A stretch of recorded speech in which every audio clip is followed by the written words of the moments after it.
ये कपड़े मेरी पसंद के नहीं हैं। अपनी पसंद की घड़ी खरीद लो। जब भी ऐसी बातें हमें कहनी होती हैं, मेरे पसंद का, उसके पसंद का, सबके पसंद का, इसके लिए हम इंग्लिश में कौन से फ्रेज का यूज़ करेंगे? फ्रेंड्स, अगर आप इस वीडियो को एंड तक देखते रहेंगे तो आपको कुछ कमाल के इडियम्स और फ्रेजेस सीखने के लिए मिलेंगे। मैं आपको उनको सेंटेंसेस में यूज़ करके बताऊंगा। आप ढंग से ये समझ जाएंगे कि उनको सेंटेंसेस में कैसे यूज़ करना है।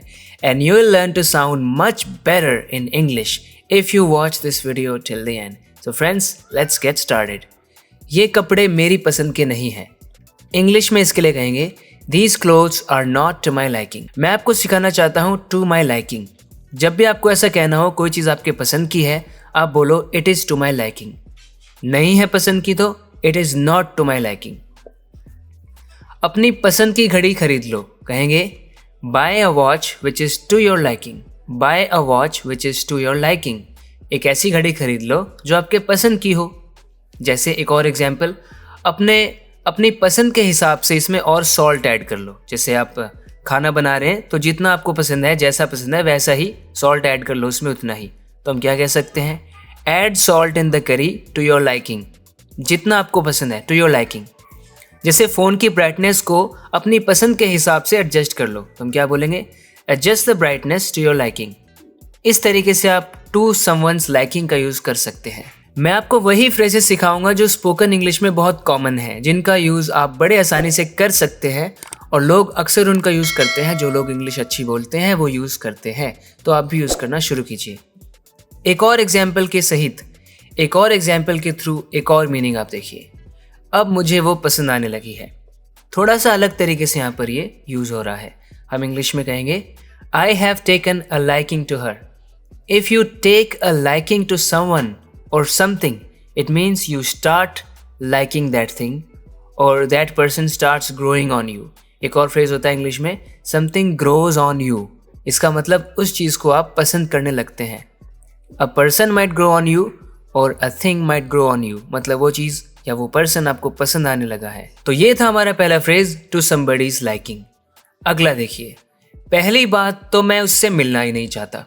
जब आपको लिस्ट में एक लिस्ट बतानी है कि ऐसा है, ऐसा है, ऐसा है, और सबसे पहली बात तो ये है, जब भी आपको ऐसे शुरू करना हो तो ऐसे बोलते हैं ना, पहली बात तो ये कि मेरा मूड ख़राब है, और दूसरी बात ये कि मैं वहाँ जाना नहीं चाहता, तीसरी बात ये कि मेरे पास पैसे नहीं है, एट्सेट्रा। तो हम यूज़ करेंगे to begin with I don't even want to meet him. To begin with I don't even want to meet him. पहली बात तो ये कि मेरा मूड ख़राब है। To begin with I am in a bad mood. जैसे किसी ने आपसे बोला would you like to go to the party? No. फिर उसने पूछा why? Well, to begin with I am in a bad mood and I don't even like parties. इस तरह से उसके मुझ पर बहुत एहसान है। जब आपको ऐसा कहना है, इंग्लिश में कैसे कहेंगे? I owe him a lot. I owe him a lot. If you owe someone, इसका मतलब उसने आपके लिए कुछ किया है। Now you are suppose to return the favour. एक और एग्जाम्पल, इसे हम ऐसे भी कह सकते हैं I owe him a lot of favours. इसका मतलब ही did me a favour multiple times. सब कुछ आप ही का दिया है। इस तरह से हम बोलते हैं ना किसी को, कभी सब कुछ आप ही का तो दिया है। इंग्लिश में कहेंगे I owe everything to you. Whatever I have has been given by you. I owe everything to you. Car से बाहर आ जाओ, इसके लिए आप इंग्लिश में कैसे कहेंगे? I am gonna tell you a couple of ways. Get out of the car. लेकिन जब आप ऐसा कहते हैं तो ये थोड़ा सा रूड लग सकता है। Gate out of the car, car से बाहर निकलो। तो इसको थोड़ा अलग तरीके से आप कह सकते हैं come out of the car. आप कहें come out of the car, या फिर step out of the car. Step out of the car. थोड़ा और पोलाइटली जब हमें बोलना होता है तो हम उसे क्वेश्चन की फॉर्म में बोला करते हैं। Can you step out of the car? Can you please step out of the car? और could you please step out of the car? कुछ दिनों तक इन पैसों से मेरा गुजारा हो जाएगा। इंग्लिश में कहेंगे I can live of this money for a few days, या फिर I can manage with this money for a few days. If you live of something, it means you use something for the sake of your surviving. You use it for your food और for your livelihood. किसी चीज़ के सहारे रहना, किसी चीज़ का use करना, उसके सहारे अपना खान पान चलाना, इसका मतलब होता है उसके लिव ऑफ करना, लिव ऑफ समथिंग। जैसे हम तो इस ज़मीन के सहारे रह रहे हैं। इस ज़मीन में कुछ थोड़ा बहुत उगता है, उसको हम बेचते हैं और उसके सहारे हमारा जीना चल रहा है, हमारा जीवन यापन हो रहा है। इंग्लिश में कहेंगे we are living off this land, we are living off this land. उसने झूठ बोला था, ही लाइड। सही में? मुझे ये पता कैसे नहीं चल पाया? इंग्लिश में कहेंगे really, how could I have not known, how could I have not known. मैं घर पहुंचा और मैंने देखा कि रोहित रो रहा है। अब मैं आपको बताता हूँ थोड़ा स्टाइल में, शॉर्ट में कैसे बोलते हैं इंग्लिश। इसे आप कैसे कहेंगे?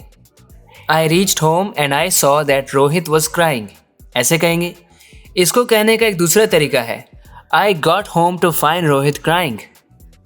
जी हाँ फ्रेंड्स, इस तरह से आप कह सकते हैं, I got home to find Rohit crying, यानी जब मैं घर पहुंचा मैंने देखा कि रोहित तो रो रहा है। I have often heard people saying this, I have often heard people speaking like this. I got there to find something. I got there to find him crying. I got there to find him laughing. I got home to find Rohit crying. मैं घर पहुंचा, मैंने देखा कि रोहित रो रहा है। एक और example, I came to office to find everyone having a party. मैं ऑफिस पहुंचा और देखा मैंने कि सब पार्टी कर रहे हैं। I came to office to find everyone having a party. इस तरह से। Did I come all the way to your house to find you complaining? क्या मैं इतनी दूर से आपके घर आया हूँ ये सुनने के लिए कि आप शिकायतें करते रहो? आपकी शिकायतें सुनने के लिए आया हूँ मैं इतनी दूर से। Did I come all the way to your house to find you complaining? मुझे एक हफ्ते की छुट्टी की ज़रूरत है। इंग्लिश में कैसे कहेंगे? I need to take a week off. I need to take a week off. तुम्हें ज़्यादा से ज़्यादा 3 दिन की छुट्टी मिल सकती है। You can get 3 days off at most. You can get 3 days off at most.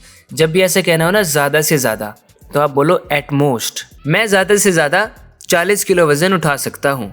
I can lift 40 kilograms of weight at most. तो फ्रेंड्स, ये था आज की वीडियो में। आशा करता हूँ कि आपको ये वीडियो पसंद आई है। इसी तरह से अपनी इंग्लिश को इम्प्रूव करते रहने के लिए इस चैनल को सब्सक्राइब ज़रूर करना अगर आपने अभी तक नहीं किया है तो। बात करते हैं अगले वीडियो लेसन में। Till then take care and bye.